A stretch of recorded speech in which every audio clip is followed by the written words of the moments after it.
My parents broke into my house, changed the lock, and moved my struggling sister in behind my back. They claimed she needed stability, so I called the police and turned their fantasy into a legal nightmare. I 34 male work as an automotive mechanic at a busy independent shop in Tacoma, Washington, and live in the house my mom Sarah left me when she passed away 7 years ago. It's a solid 3-bedroom ranch-style home worth about $485,000 now thanks to the absolutely crazy housing market we've been experiencing. Not mansion money by any stretch of the imagination, but it's mine completely paid off and sitting on a beautiful quarter-acre lot in a decent neighborhood with excellent schools and low crime rates. My mom worked her absolute tail off for 28 grueling years as a surgical technician at Tacoma General Hospital to pay this place off entirely. She always told me it would be my inheritance someday. Her way of making sure I'd never be homeless or throwing money away on rent like so many people our age. That woman was tougher than a $2 steak and twice as valuable to me. She grew up dirt poor in rural Montana, joined the military at 18 years old, used her hard-earned GI benefits for medical training, and worked countless double shifts for years to afford this house. She raised me completely alone after my biological father, Victor, walked out on us when I was only 8 years old, claiming he needed to find himself or some similar garbage. This house isn't just walls and a roof to me. It represents absolutely everything she sacrificed to give me a stable foundation in life. Every overtime shift she picked up when she was exhausted. Every weekend she missed relaxing and having fun. Every time she ate simple meals so I could have proper nutrition and school supplies. When I walk through that front door after a long day diagnosing complex engine problems or rebuilding transmissions, I can still feel her presence in every single room. The kitchen where she taught me to change my own oil in the driveway when I was 12. The living room where we watched NASCAR races together every Sunday afternoon. The little workshop in the garage where she patiently helped me rebuild my very first motorcycle engine when I was 16. Victor showed up again when I was 15, practically begging Mom to take him back after his second marriage had completely fallen apart. She told him exactly where he could go in terms that would make a sailor blush, which was probably the most impressive display of backbone I'd ever witnessed from anyone. But just 2 years later, he married this absolute piece of work named Diana, who had a spoiled 12-year-old daughter named Brittany from her previous marriage that had also ended in disaster. From the very first day I met them at some awkward family dinner, Brittany was treated like she was made of pure gold and could do absolutely no wrong whatsoever. Private school tuition that cost more than most people make in several months. Designer clothes that cost more than most people's car payments. A brand new iPhone every single year whether she needed it or not. Family vacations to Mexico and Hawaii that probably cost more than my mom made in 6 months of grueling hospital work. Meanwhile, I was working summers at the local auto parts store to buy my own school supplies and save up money for community college classes. Not that I minded one bit. Mom had taught me the real value of earning what you get through honest hard work and personal responsibility. Brittany, who's now 29, never learned that particular lesson about work and responsibility. She's one of those social media influencer types who genuinely believes the world owes her everything, simply because she's reasonably attractive and knows how to take the perfect selfie with the right lighting.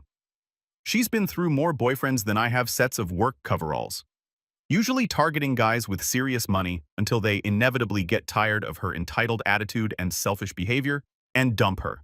Classic gold digger behavior that would make an old-time prospector jealous of her techniques. I kept absolutely minimal contact with Victor's side of the family after Mom died from cancer. Maybe see them at Christmas dinner or the occasional birthday party when I felt obligated, but that was the complete extent of our relationship. I had my own life to worry about and focus on.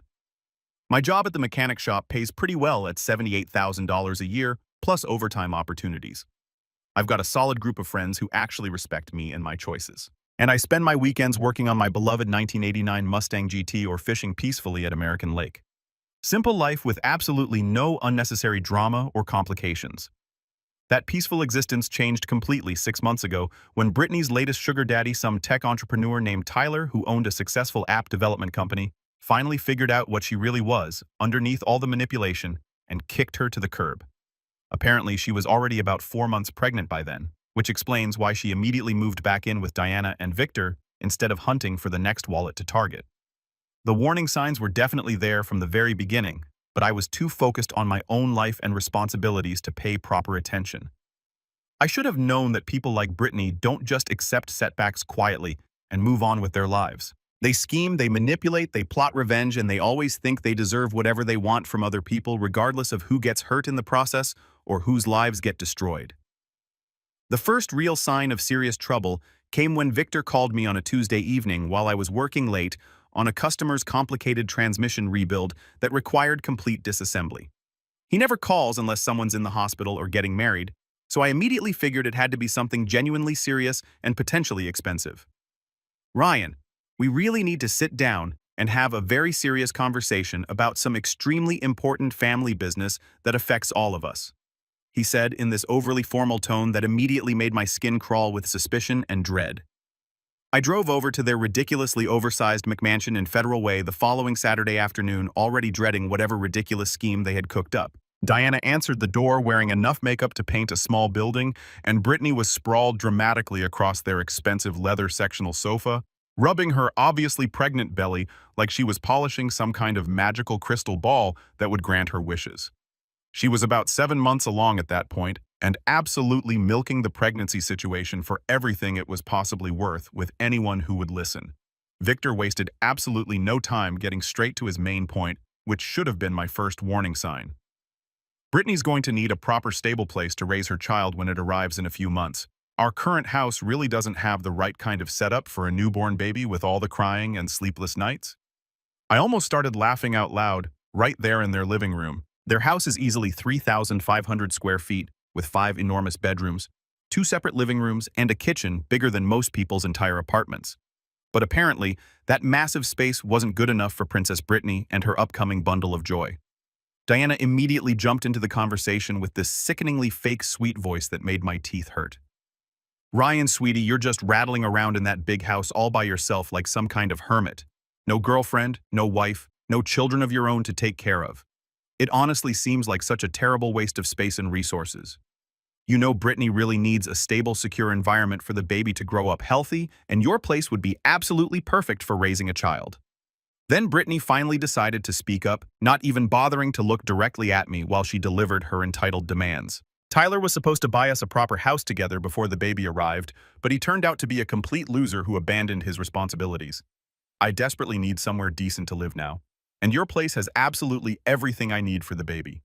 3 bedrooms for growing big backyard for playing good school district nearby for education. It makes perfect sense for everyone involved. The sheer level of entitlement was absolutely unbelievable and beyond anything I could have imagined. She was talking about my house, the house my mother literally died working to pay for, like it was some rental property she was casually considering for her convenience and comfort. That's absolutely not happening under any circumstances, I said as firmly and clearly as possible. This is my home, that my mother left specifically to me in her will. End of discussion. Period. Victor leaned forward in his chair with this patronizing expression that I remembered from childhood. Son, your mother would definitely want you to help family members who are in genuine need of assistance. This wouldn't be a permanent arrangement by any means just until Brittany manages to get back on her feet financially and find her own place. Get back on her feet from what exactly? Getting pregnant by some guy who finally saw through her manipulation. Brittany's face immediately turned bright red with anger and indignation. Excuse me, I didn't choose to be completely abandoned while carrying an innocent child who deserves stability. No, but you absolutely chose to get romantically involved with a guy you barely knew just because he had money and could support your expensive lifestyle and shopping habits. Diana gasped dramatically like I'd physically slapped her across the face. Ryan, that's incredibly cruel and unfair to say about a pregnant woman in crisis. It's also completely accurate and true based on her dating history. And my answer is still absolutely no under any circumstances. Brittany actually stood up from the couch and got right in my face, invading my personal space aggressively. I'm family, you selfish jerk. I deserve help and support more than you deserve to hoard a house you don't even really need or use properly for anything important. You're not my family by any stretch of the imagination. You're some random woman my father married into our lives 15 years ago, and I don't owe you a single thing, especially not my house. That's when she completely lost whatever composure and fake sweetness she'd been maintaining for the conversation. She started screaming at the top of her lungs about how I was a selfish piece of garbage, how I could never understand what it's like to be vulnerable and pregnant and abandoned, how I was denying her innocent baby the stable home it deserved to grow up healthy, and how any decent person would automatically help family members in crisis without needing to be asked twice. I walked out of that house while she was still having her complete meltdown in their expensive living room, slamming the door behind me. I honestly thought that would be the absolute end of the whole ridiculous situation and they'd move on to some other solution. Looking back now, I should have known these particular people much better than that and prepared for war. They launched what could only be described as a comprehensive military campaign against me after that disastrous family meeting ended badly. Victor started calling me every single day with some new angle or approach to convince me. Maybe I could rent them the house for significantly below market value as a family favor. Maybe we could work out some kind of long-term payment plan that would benefit everyone involved. Maybe I just didn't fully understand how incredibly difficult it was for a pregnant woman to find decent, affordable housing in the current brutal market conditions. Diana took a completely different approach that was somehow even more annoying and disruptive to my daily life. She began showing up at my workplace on a regular basis, sometimes multiple times per week, the automotive shop where I work, various job sites, where I was doing mobile repair calls for customers, even the small family-owned diner where I usually grab lunch between appointments, always with some elaborate sob story about poor helpless Brittany desperately needing assistance from her loving family during this difficult time.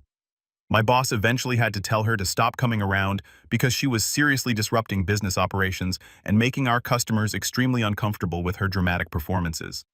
Brittany herself took the social media manipulation route to try to pressure me into compliance. She started posting constantly about her heartless family member who was supposedly forcing a pregnant woman into potential homelessness during the worst housing crisis in decades. She never mentioned me by name directly to avoid potential legal consequences.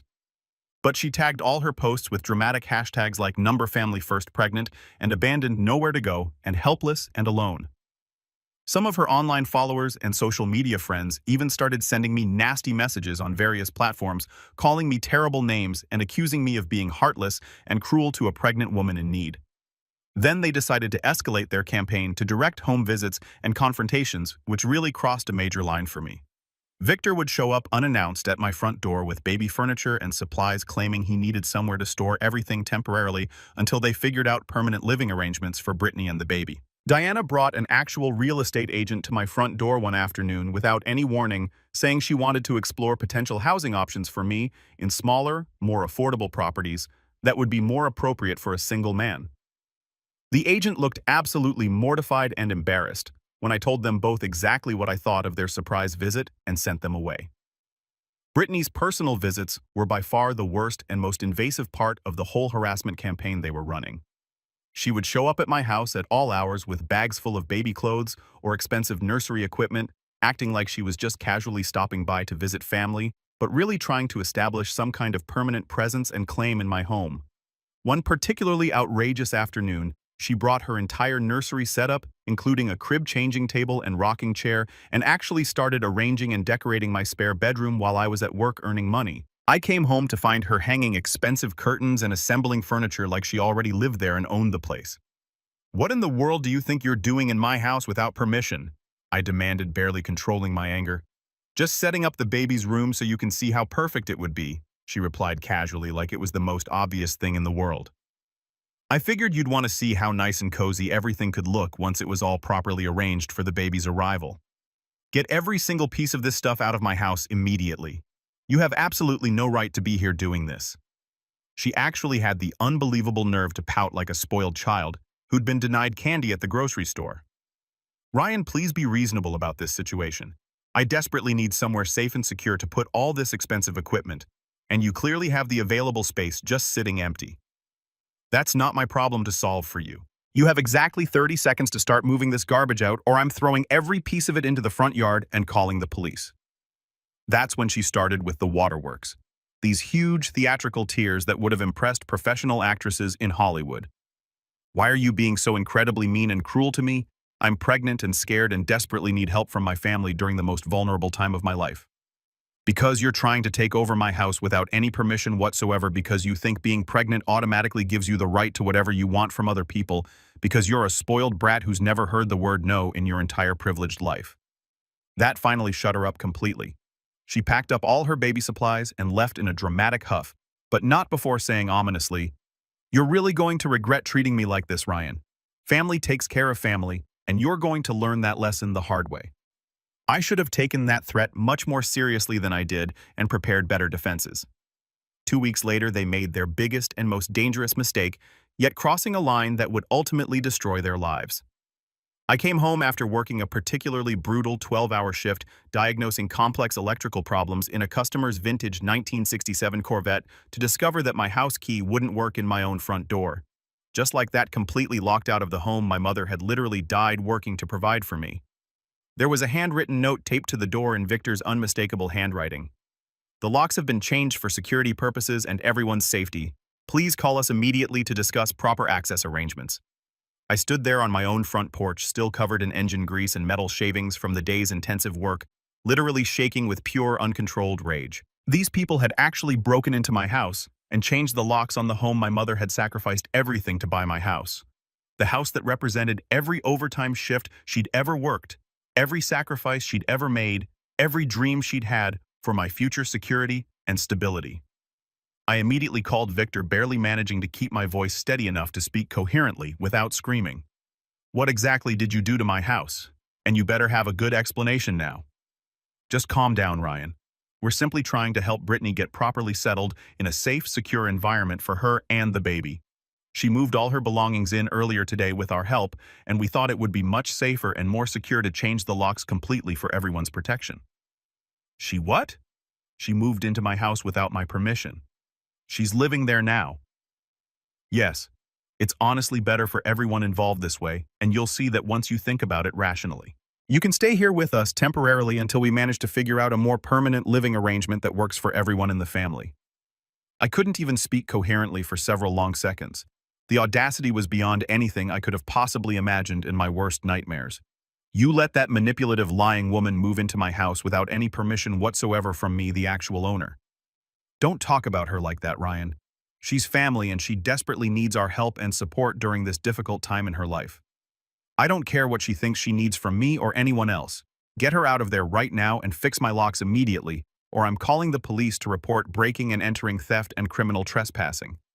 Ryan, please be reasonable about this situation. Where else is she realistically supposed to go with a baby coming in just a few weeks? I honestly don't care if she has to live in her car or a cardboard box under a bridge. Get her out of my house within the next 2 hours, or I'm having all of you arrested for multiple criminal charges. Victor tried desperately to negotiate and find some kind of compromise that would let them keep the house. But I hung up on him and immediately called 911 to report the break-in. The police officers arrived about 40 minutes later, right around the same time as the emergency locksmith I'd called from my truck. Brittany answered my own front door wearing an expensive silk bathrobe that probably cost more than most people make in a week, acting like she was the legitimate homeowner dealing with some crazy person trying to break into her property. Officers, thank goodness you're finally here. This dangerous man is trying to break into my house and has been making serious threats against me and my unborn baby. I calmly showed them my driver's license with the exact address, the official deed to the house with my name clearly printed on it, and several months' worth of utility bills proving legal residency and ownership. It didn't take the officers very long to figure out exactly who was telling the truth and who was completely full of lies and manipulation. Brittany desperately tried to claim she was some kind of legal tenant with rights, but she couldn't produce any lease agreement, rental payments, or any other proof of legitimate occupancy or legal status. Ma'am, you need to gather all of your belongings immediately and leave these premises, one of the officers told her firmly and professionally. This is completely ridiculous and unfair. I'm 7 months pregnant with nowhere else to go. You can't just throw a pregnant woman out onto the street like some kind of criminal. You're currently trespassing on private property without the owner's permission. You can leave voluntarily right now, or we can arrest you for unlawful entry and criminal trespassing. It took her over 3 hours to pack up all the baby-related items and personal belongings she'd moved into my house during her brief illegal occupation. Diana and Victor showed up during the eviction process with a moving truck, desperately trying to convince the police officers that this was all just some terrible family misunderstanding that could be resolved peacefully.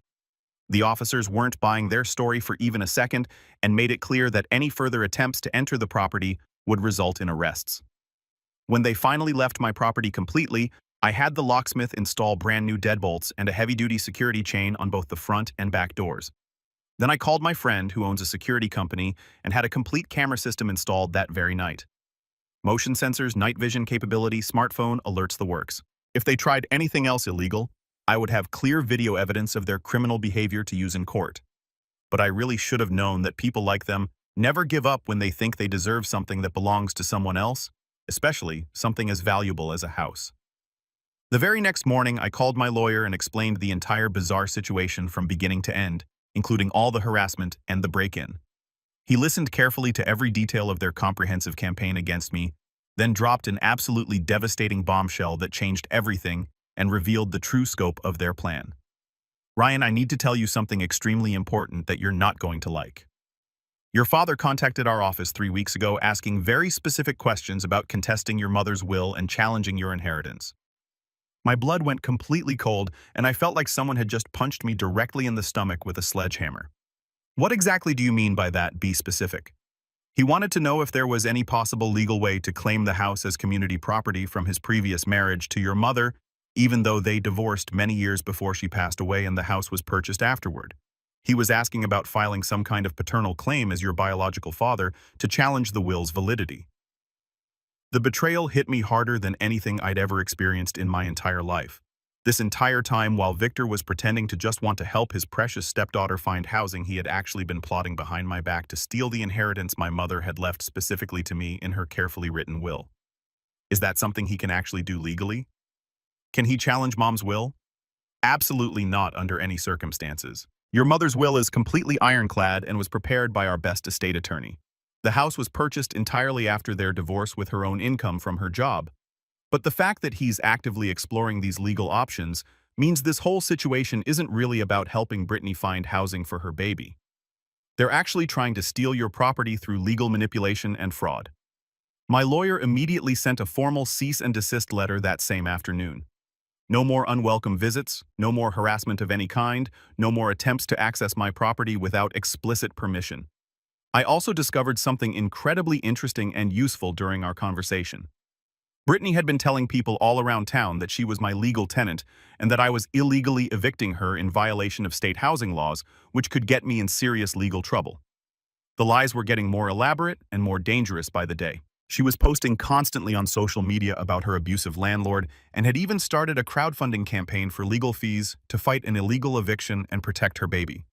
The description made me sound like some predatory slumlord throwing a helpless pregnant woman onto the street for no reason other than pure cruelty. When my friend showed me all the online posts and the fundraising page, I completely lost my composure. This woman was actively trying to destroy my reputation in the community while simultaneously attempting to steal my house and turn me into a villain in her fabricated story. That's when I made the crucial decision to stop playing defense and go on the complete offensive to protect myself and my property. I spent the following month quietly but systematically collecting information about Brittany's real activities and background. What I discovered was absolutely shocking and far worse than I had imagined. Brittany had been extremely busy since Tyler dumped her several months earlier. She was active on every single dating application in the entire Seattle metropolitan area, explicitly mentioning her pregnancy in her profiles and stating that she was looking for a real man who can provide stability and security for her and her baby.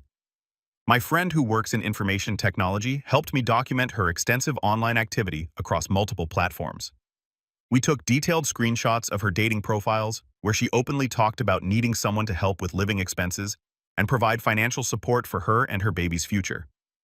Easter, we found multiple message threads where she directly asked potential dates about their annual income, current living situations, and financial assets before agreeing to meet them in person for dates. She was also still claiming to be homeless and desperate while actually living comfortably in Diana and Victor's $500,000 mansion with all expenses paid.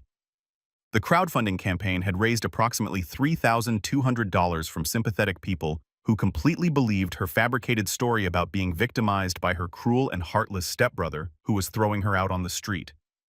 But the most valuable information came from what I discovered about Tyler, her baby's supposed father. It turned out he hadn't just randomly dumped her without good reason.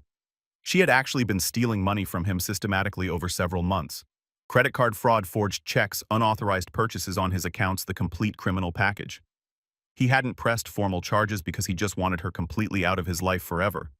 But he had carefully documented absolutely everything for his own protection. I reached out to Tyler through a mutual acquaintance and we met for coffee one afternoon at a neutral location. He turned out to be a genuinely decent person who had been completely manipulated and taken advantage of by a professional con artist. Man, she had me totally convinced she was this sweet, innocent woman who just needed help getting back on her feet after a terrible, abusive relationship, he explained with obvious pain in his voice.